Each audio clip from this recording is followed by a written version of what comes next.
All right, ladies and gentlemen, welcome back to the Keystone Chronicles podcast. With me today, joined by my good buddy Lou Nocera. Lou, how are you, brother? How you been? It's been a while since you and I worked together, a couple years now, but we go way back like a Cadillac. Everything's good, man. Good. Kids, I mean, I know whenever we worked together, I think I had one at the time, but I'm up to 4. Yeah. I got 4 now. No You're more. like a bunny rabbit. Right.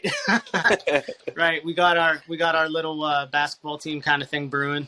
But yeah, we're done. Other than that, just work and fishing business. You know, daddy business, husband business, same old.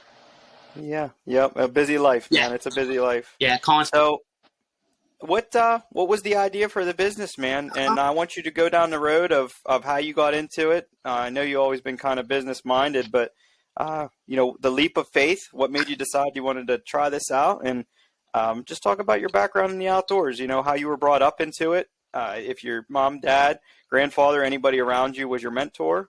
Let's try that. Yeah. Growing up, I was always around it. You know, my dad, my uncles. We were always fishing, hunting, always something outdoors, whether it was sports or the outdoors related as far as, fish and game kind of thing. Right. But Western PA, you know how I am. Pennsylvania, it's a huge, Keystone State's huge for fishing and hunting. So I think it was kind of like embedded into my mind from birth, being in a very outdoorsy type family.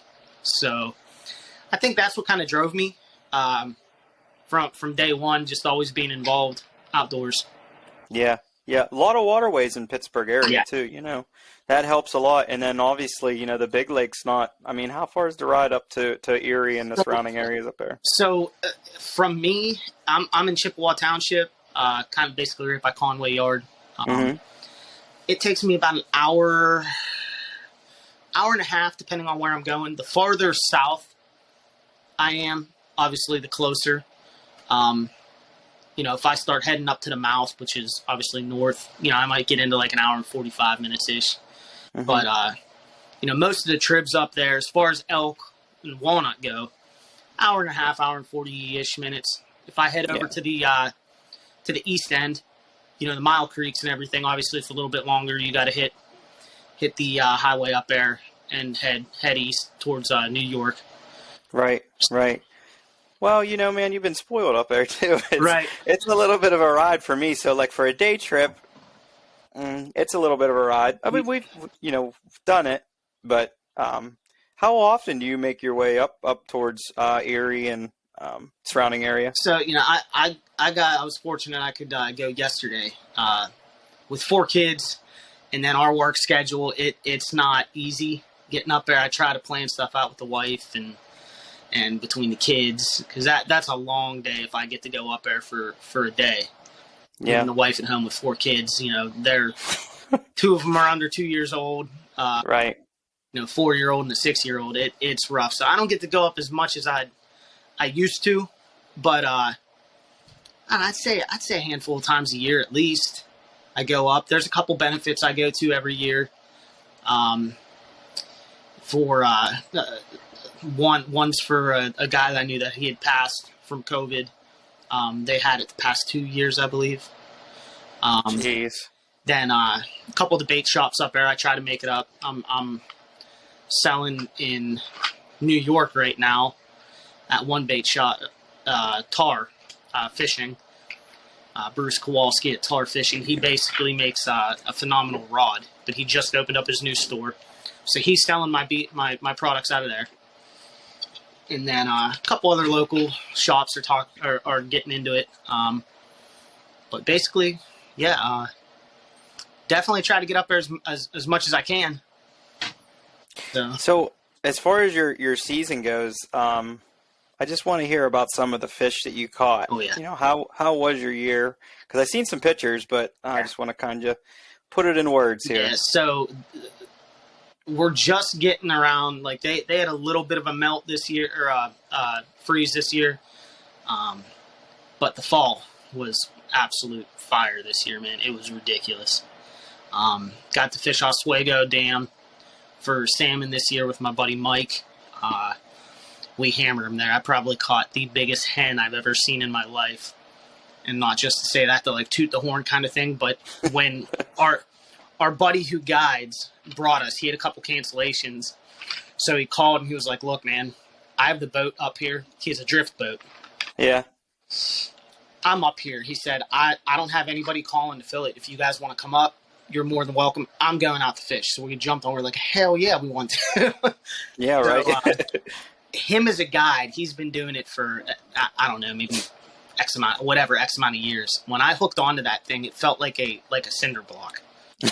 I saw the bobber float indicator, whatever you want to call it, go down. I set it, and I use a center pin. So I hook it, and I'm like, it's not doing anything. But I knew I wasn't on bottom because we were fishing the different water columns. We had he had a rod out, I had a rod out, our buddy Mike had a rod out. We were trying to figure out where they were laying. So we all had different depths. Mine was set at the lowest. So I knew it wasn't bottom. I'm like, what the hell do I have on here? So I look back, I'm like, John, like, what? It ain't moving, dude. He goes, try horsing it a little bit. I horsed it, got it to come up. Have you ever been ocean fishing? No, well, just off the pier, but I've never been out on the big water. So anybody who's been out on the big water know when they hook into an anvil and you get up and you start to come back down, there's times where they'll want to just go. Run. Exactly what happened in this situation. I kind of forced it up trying to think, like, what the hell is this thing? I come down and it just starts peeling line like no other, dude. And there's two people next to us. How it works up there at the dam, you get the boat up and there's a flat and they'll anchor off on it. So you have boat, the whole way down the line. And then everybody just kind of casts up and drifts down. Cast up, drift down. When it did this, started peeling line, everybody's reeling their shit in because they're like, this dude's got a tank on. I'm thinking it was a monster buck. I get it up and I start swinging it around the side of the boat. He goes, holy shit. And I go, what? He goes, that's the biggest hen I've ever seen in my life, and I've been doing this for years up here. I said, get the hell out of here. Bro, we got 3-gallon bag of eggs out of her. I was like, what? Like, that's unheard of. Like, you get a lot of eggs with kings. Right. You know, especially coming out of people who fish for steelhead. Right. You know, they'll bring up mason jars or they'll bring up, bags, and they'll have to get a couple hens to fill it. Literally, this thing, it just kept blowing out eggs, dude. He was like, holy crap. Because when we picked her up out of the water, he netted her, we got her up out. She eggs all over the floor of this boat. Just pissing eggs everywhere.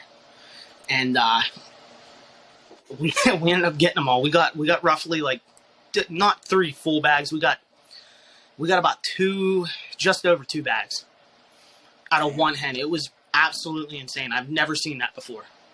That was the highlight of my fall. Highlight of my fall. So what do you do with that fish then? Did you just take pictures and then put her back? Did you keep her? So no, the salmon that run out of Ontario, they basically run, spawn, and then they die. Okay. A lot of people call them the dirty boots because they stink. They'll they call them zombies too. Later in the season, you'll catch them, and it looks like their skin's starting to eat itself away. They got these big, blotches all over it. They basically run, fertilize the egg. The males, bucks, will fertilize the eggs from the hens, and then they'll die. There's just dead fish kind of floating. It's gross and kind of sad when you think about it for the fishery, but they just constantly keep coming back. Just a life cycle, man. Yep. Yeah, but you're going to educate me on a lot of stuff because for the most part, when I fish, we're down here and I fish small water. And, right. I'm a trout fisherman. I'll fish bass and stuff like that. Right. But, some crappie here and there, but I mainly, go after trout and stuff. So you're educating me, brother. That's wild. So all the eggs that you get out of her, you make bait with? Yes, I use egg sacs. So you basically get a little. Actually, I'm in my office now.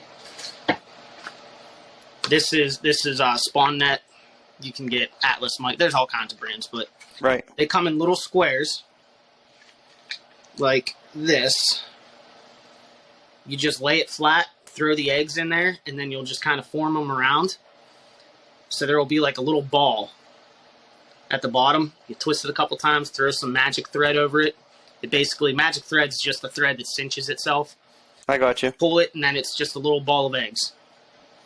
Yeah, that's awesome. It's probably one of the main baits that I personally use, other than, obviously, my company, Pinhead Beads. I make beads. Right. It's basically just an imitation single egg. I got you. There's all kinds of companies out there, but I use those even for trout, like how you were just saying around here. Right. Yep. They're ridiculous for over in our area back home for trout. I hammer them on beat. Yeah. I've used, salmon eggs in the past. Like, I know, like, the company, like, Mike's is, like, one of them that I remember using. But so when you get them, do you put them in a jar? Like, how do you preserve them? Or? Yep. So you cure them. There's probably 1,000 different ways you can do it. I just do a basic cure with mine. I don't get fancy with, like, the pot skis or all these other cures that are out there, which they're great products. Don't get me wrong. The guys at the pot ski, awesome guys. All the other brands out there, I'm sure they're just as good. Me, I use a basic cure, just a non-iodized salt or a borax. And I personally like using some sugar on mine. For whatever reason, I think whenever I mix the sugar with it, it helps them milk a lot once they hit the water again. So when you cure them, though, like whenever we squeeze those eggs out, you want to immediately put them in the river water, because that's naturally what they do. They'll swell up, and they'll get a little bit solid. So you let them sit in that bag as long as you want. We let ours sit in the bag and in the cooler from the time we were fishing until the time we drove home. I see. Then once you're home, you'll strain them out. Do not use tap water. All right. You never use tap water with it. You always use either like a filtered or like a bottled water or a distilled water kind of thing.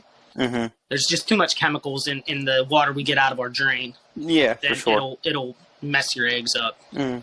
Same thing with keeping a live bait or anything. Yep. Yeah. But yeah, that's all I do. I cure them with the water that they came out of to firm them up a little bit for the travel home. Then I strain them and leave them out to dry for a little while. Just kind of go by feel until they're dry. You don't want them to, get to the point where they're so dry you can't use them. But it's kind of just an experiment thing. Like you'll learn as you do it. Right. And then I sprinkle the sugar and either the borax or the sugar and non-iodized salt on it. Let them sit again for 5-10 minutes, and then I wash them off with water again, and then I jar them. Nice. So when you go through the process of putting on one of your tackles, one that you make, yes, take me down the road of exactly like how you would put that together. Okay. So you get your rod lined up, right? How you're going to tie it up, how you're going to center. You're going to use a bulb or a float, an indicator, or you're going to use a leader of some sort, anything like that. So everything I do. I'm sorry, I had a notification come up there. Blacked me out for a minute. It's all right. Everything I do for salmon, steelhead, trout, some people don't believe in it. I'm a firm believer in it, but fluoro. Everything I run on my center pins is a mono or copolymer line kind of deal. It's a floating line. Mm-hmm. I run it down to a micro swivel, and then I'll run a leader. Basically, I just go like an arm's length. Me being that, how me and you both were the garden gnomes of the troops. I'll go from one shoulder to a full arm's length out for my leader. Obviously, depending on water. If you're running ripple water, obviously you're not going to put 5 foot of leader out. Right. But from there, I tie on a seed bead, a glass seed bead. Is all that is. You can get them at Michael's. You can get them at all kinds of craft stores. Right. You tie that on. Let me, I'll just show you the exact rigging I do. Yeah, that's exactly what I want to see. I'm going to steal your recipe. Mm-hmm. There's that. So, where did I put that line? It's so thin you can't see it. All right, so you have your glass seed bead. I don't know if you can see that in my hands. Your line here. Basically, you just feed it through like you would, anything to tie it on. So you got your seed bead right there. You're going to double loop back through, Marcus. And this is just you're basically tying this. This is just your cinch point for your bead to sit. So now you have a loop there. I don't know if you can see that, Marcus, or not, but there's a little loop right here when you double back through. You're going to take your tag end, run it through that circle, that loop back, 6 to 8 times.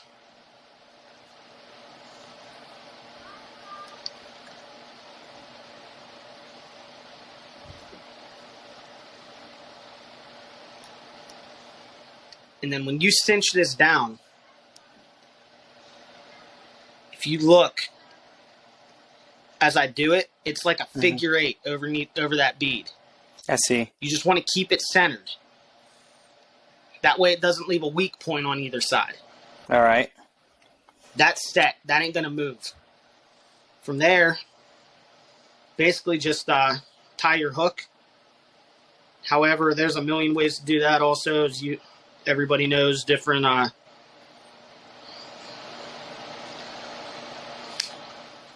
ways to tie their hook on. Me, for this purpose, I'll either use either an egg loop knot, but for this purpose, I'm just going to tie a standard fisherman's knot on here for now, just to show you how I do this. Okay. Twist it up a few times. Feed that tag end through.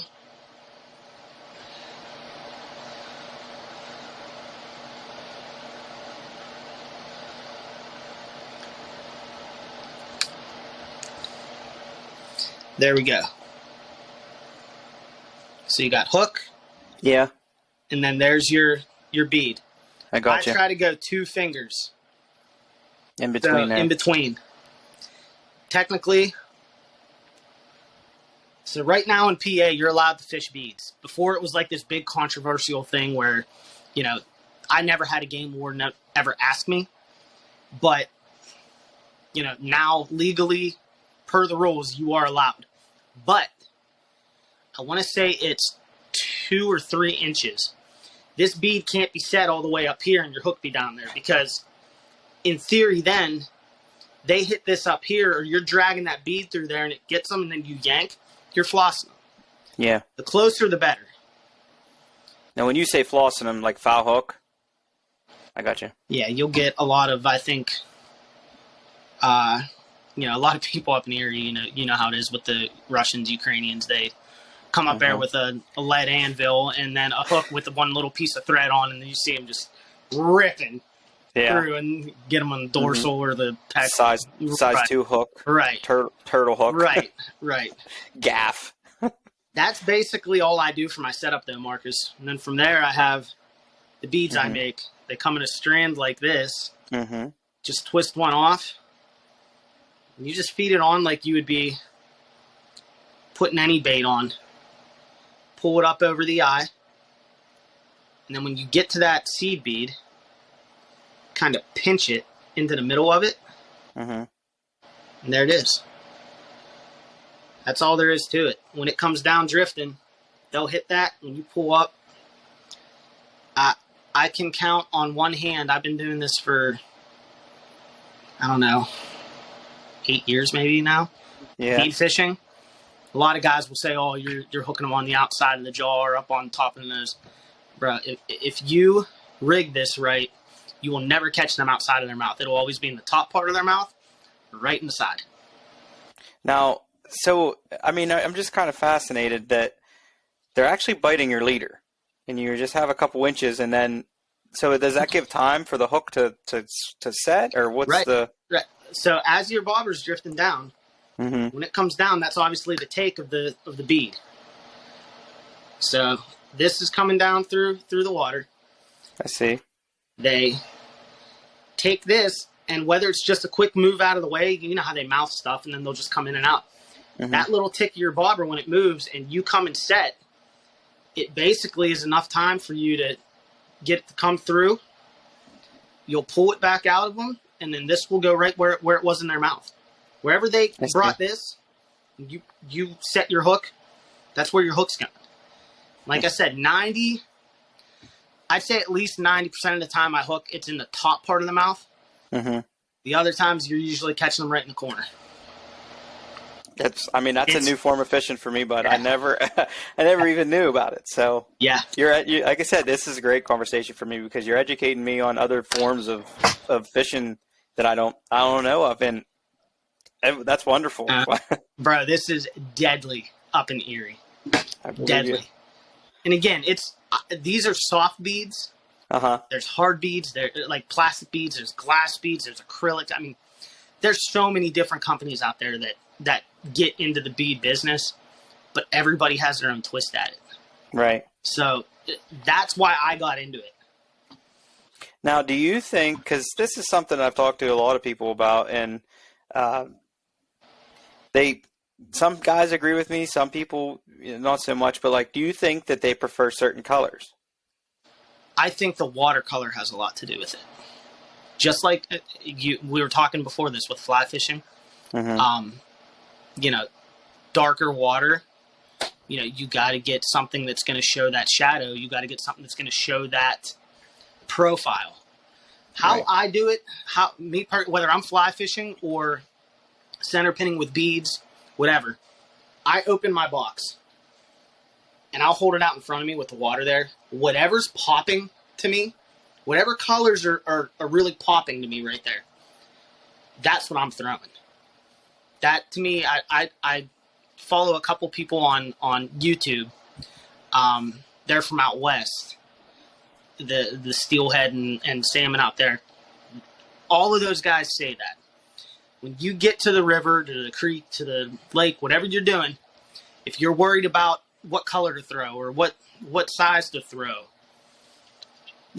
turn some rocks.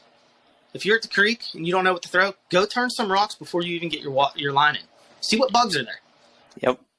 Are there a lot of midges around? Are there a lot of stoneflies around? Are there a lot of caddis in the water?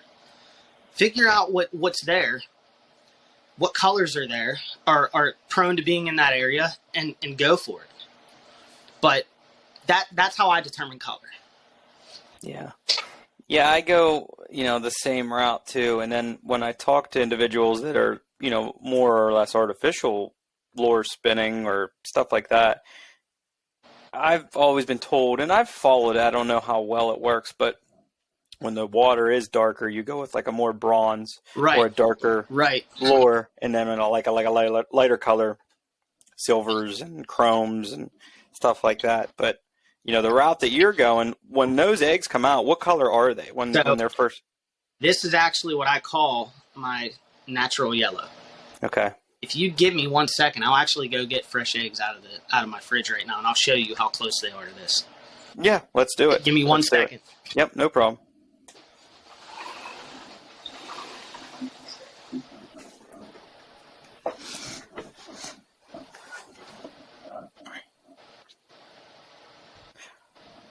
For all you guys that are listening, this episode will come out on audio only too, but this episode will be put up on the YouTube for the Keystone Chronicles, so you guys can see a little better all the rigging and all the stuff that we're talking about at this moment.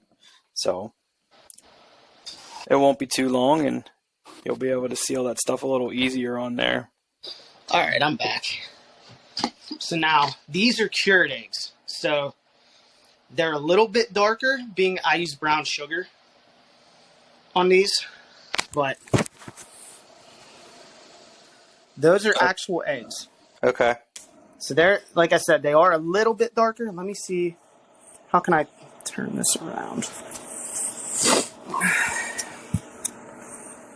Real eggs. Artificials. These are more of what they look like when they come out of the fish. Okay. Then whenever you put any additives in, so like I said, brown sugar for me, they'll add some color to it. But I make an orange I don't have. They're in my damn car. Hold on. But for everybody that's listening, the colors that we're looking at, if you're only listening, they're like a fluorescent, or I don't want to say fluorescent, like a iridescent yellow, kind of like pea water. I don't know how else to compare it. Literally. Yeah, they're like a see-through yellowish tint. That's exactly it too. Sorry, my phone keeps saying that it's low battery. Let me grab a charger also, because I thought I had one down here.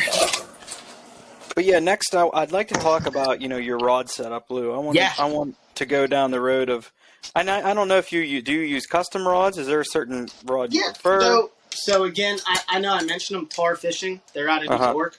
They make a phenomenal rod. This is one right here. This is a center pin. So, this is one of Danny Colville's reels, but it's got the designs and everything on it. Yep, that's badass, man. That's cool. Yeah, it's a 13-foot,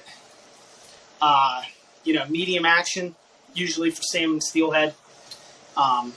Medium light-ish, because you want to be able to feel them small ticks.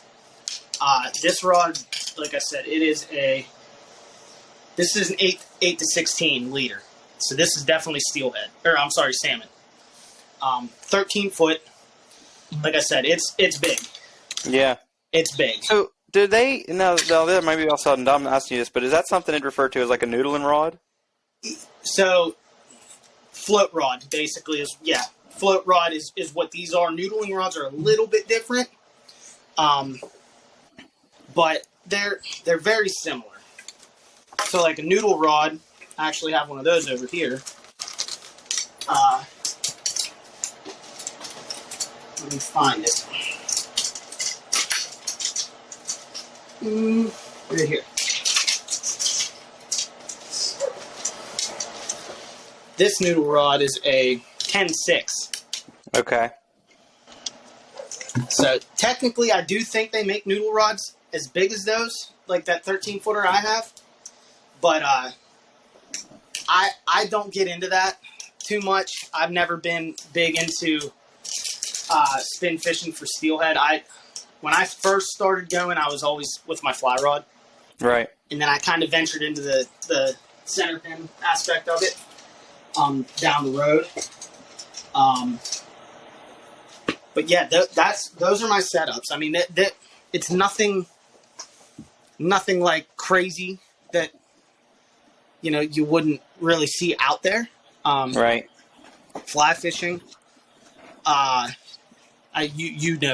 fishing pretty decent too, but around here in our areas, my personal preference, I like using the lightest stuff I can get because I love feeling that fight with them. Right. Exactly. I throw a 2-3 weight. I do a lot of check nymphing, Euro style nymphing with the small jig nymphs. That's just my thing. That's what I like to do. Yeah, I agree 100% when it comes to using a light action rod and a light, like a lighter line too. Yeah. There's nothing comparable. I really don't know.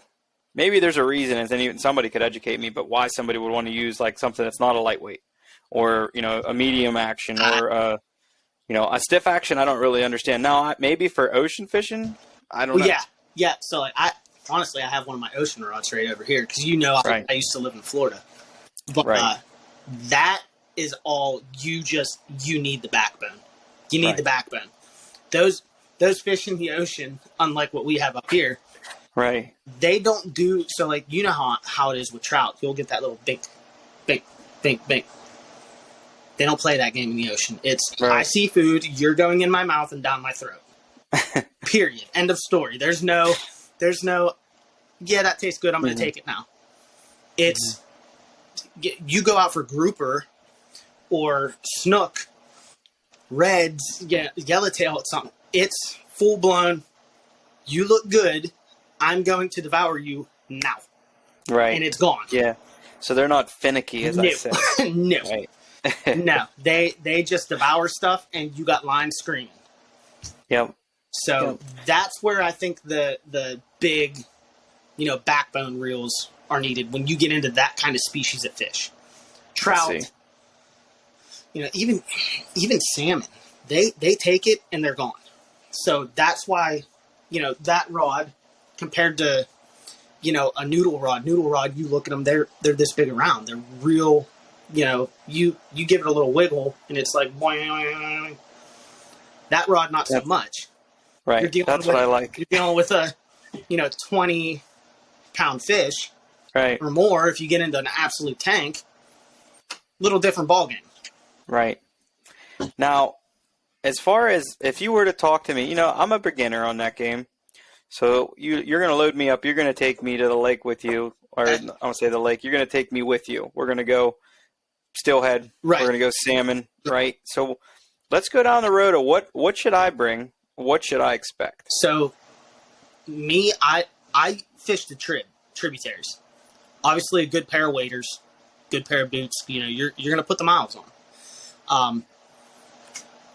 A lot of people up there stick to the main spots, where there's access. They'll go in, they'll walk 100 yards, and they'll fish that 100-yard stretch this way, 100-yard stretch that way. Mm-hmm.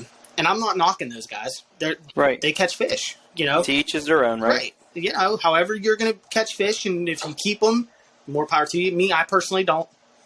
I'm not big on trout or steelhead as far as how they taste. I'll wait and go load up on walleye and perch. Right. But again, to each their own. You pay for your license just like I do. Do whatever you want as long as it's legal.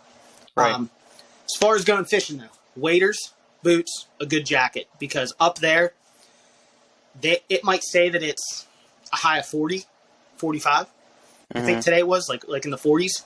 That wind coming off the lake, it will cut through you like a freaking dagger. Yeah. Well, I know that from working on a beeline. But right. Yeah, going up on the beeline, you know exactly how it is. Yeah. Good pair of waders, good pair of boots, comfortable boots, wading jacket, your pack as far as whatever you're going to use that day. Right. And then whatever rod you're using. If you're fly fishing, bring your fly rod, center pinning. I always take a backup. Right. God forbid you're walking, and it happens every freaking year. You get these guys that want to run to spots, or that they're not watching their footing. They take a spill. God willing, they get up and they're not, completely drenched where they're going to go home, but, they catch a rod tip. Yep. They catch a rod tip. It snaps.